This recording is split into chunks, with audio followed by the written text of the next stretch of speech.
আন্তর্জাতিক নদীকৃত্য দিবস উপলক্ষে ব্রাহ্মণবাড়িয়ায় নদী রক্ষা বিষয়ক আলোচনা সভা।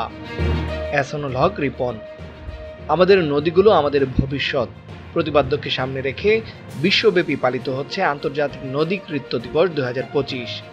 এ উপলক্ষে নদী ও প্রকৃতি সুরক্ষা সামাজিক আন্দোলন তরি বাংলাদেশের উদ্যোগে ব্রাহ্মণবাড়িয়া প্রেস ক্লাব মিলনায়তনে 14 মার্চ শুক্রবার নদী রক্ষার দায়িত্ব ও দায়বদ্ধতা শীর্ষক আলোচনা সভার আয়োজন করা হয়।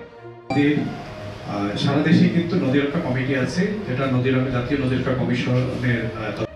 সভায় বক্তারা নদী সুরক্ষার গুরুত্ব এবং নদী রক্ষায় প্রশাসন ও সাধারণ মানুষের সম্মিলিত অংশগ্রহণের প্রয়োজনীয়তার উপর গুরুত্ব আরোপ করেন।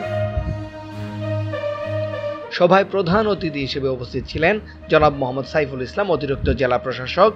বিশেষ অতিথি হিসেবে উপস্থিত ছিলেন ব্রাহ্মণবাড়িয়া প্রেস ক্লাবের সভাপতি জাবেদ রহিম বিজন, মাল্টি পার্টি অ্যাডভোকেসি ফোরামের সাধারণ সম্পাদক ABM মমিনুল হক, জেলা নাগরিক ফোরামের সভাপতি ও জেলা নদী রক্ষা কমিটির সদস্য পীযূষ কান্তি আচার্য, ব্রাহ্মণবাড়িয়া সাংবাদিক ইউনিয়নের সভাপতি দীপক চৌধুরী বাপ্পি, ব্রাহ্মণবাড়িয়া প্রেস ক্লাবের সহসভাপতি ইব্রাহিম খান সাদাত এবং বীর মুক্তিযোদ্ধা আবু হুরায়রা।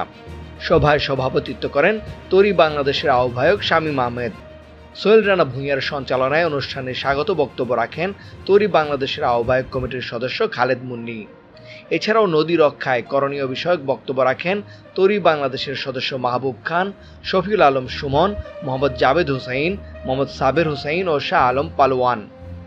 আলোচনা সভায় গণমাধ্যম কর্মী, বিভিন্ন সংগঠনের নেতৃবৃন্দ এবং তরি বাংলাদেশের আহ্বায়ক কমিটির সদস্য নাফিজ আহমেদ সেলিম, হৃদয় কামাল, মোস্তফা দেলোয়ার, সাদুকুল ইসলাম ভূঁইয়া, আলমগীর হোসাইন, শাকিল আহমেদ, শাহগীর মৃধা, আব্দুল আল মাহমুদ, আব্দুল হেকিম, জুবাইদুর রহমান মেহেদি উপস্থিত ছিলেন।